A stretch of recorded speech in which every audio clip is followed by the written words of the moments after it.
Donald Trump had a couple interesting appearances over the weekend.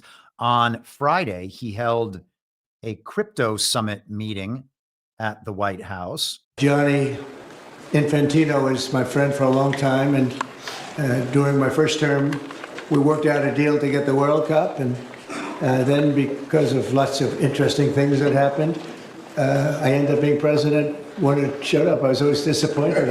I wasn't going to make it. I was going to serve 8 straight. Instead, we did it the hard way, but maybe the more important way. Man, isn't that crazy? He got the World Cup and he got the Olympics in the United States. And then he thought the whole time that he was going to do 8 years. He wouldn't end up then being the president when the Olympics and the World Cup and America's 250th birthday happened. And something happened, and it just turned out that he wasn't president for the last 4 years, quote unquote, and now he gets to be president for all of those major events. How did it happen? Well, one way it definitely didn't happen was as the result of real, legitimate elections. But thank goodness we voted hard and committed ourselves to the regime's system. And it has to be mentioned. We talked about that on this podcast for just about a year in advance of that election, that the votes weren't going to be real. The elections weren't going to be real. Nothing was done to make our elections more legitimate. And the only possibility, because they were never going to be able to sell a narrative about how Joe Biden, or Kamala, as it turned out, was able to win a fake election after a fake campaign, after fake primaries, the earliest debate of all time. Remember that when Trump debated Biden?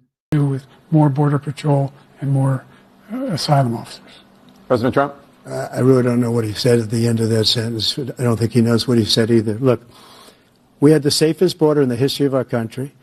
They were going to take him out for old age. Trump showed him off to the whole nation. They debated before either of them was even officially the candidate.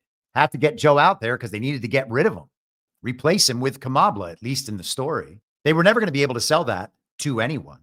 So the best option for the regime in that scenario was to loudly and proudly announce that Donald Trump won the election on election night so that no one would look at the elections, no one would think about them. Doesn't matter how ridiculous and impossible the results were in North Carolina or Arizona or anywhere else. Doesn't matter that Trump has an overwhelming majority and won all over the country.